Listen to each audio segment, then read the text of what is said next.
নমস্কার বন্ধুরা, সকলে কেমন আছেন? আশা করছি ভালো আছেন। আমরাও সকলে ভালো আছি। ভিডিওটি এখন থেকে শুরু করলাম। আজকে দেখুন আমাদের বাড়িতে ঠাকুরের ভাত রান্না করা হয়েছে। 5 রকম তরকারি দিয়ে ঠাকুরকে আজকে ভাত দেওয়া হবে। তার জন্য আমি এখানে কলা পাতা কেটে রেখেছি, আর এখানে ঠাকুরের সামনেটা একটু আলপনা দিয়ে দিচ্ছি। এখানে ঠাকুরকে খেতে দেবো, তারই সব আয়োজন চলছে। এখন ঠাকুরকে না দিয়ে এখনো পর্যন্ত কাউকে খাওয়া যাবে না। আগে ঠাকুরকে দেওয়া হবে, তারপর বাড়ির সব খাবে। अच्छा ठीक है।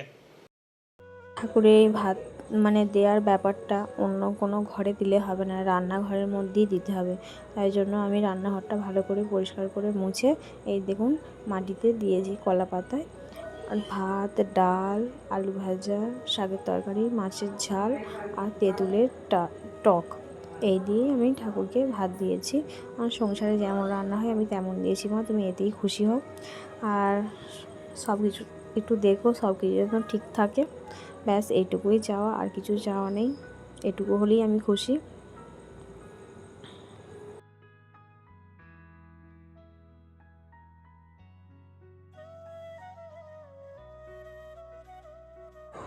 সব কিছু ঠিক আছে নাকি মাকে জিজ্ঞাসা করে নিচ্ছি। মা সব কিছু ঠিক আছে তো? মা বলছে সব ঠিকই আছে, তুই কর। ফুল দিয়ে দিয়েছি, এ দেখুন জলের ঘটিতে জলও দিয়ে দিয়েছি। এবার ঠাকুরকে প্রণাম করে শাঁখটা বাজিয়ে আমি এবার রান্নাঘরটা 2 মিনিট মতো বন্ধ করে দেবো। নাকি বন্ধ করে দিতে হয় না, এখন নাকি খাবে দেখতে নেই, তার জন্য দরজাটা বন্ধ করে রেখে দিতে হবে।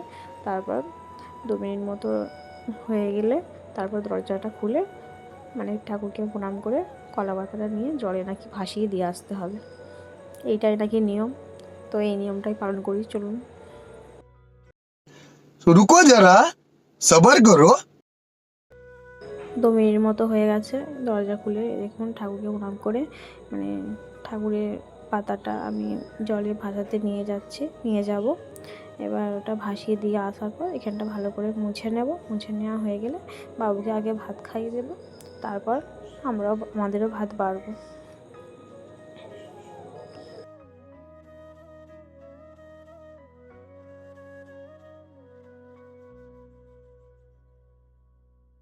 দুপুরে খাওয়া দাওয়ার পর একটু রেস্ট নিয়েছিলাম।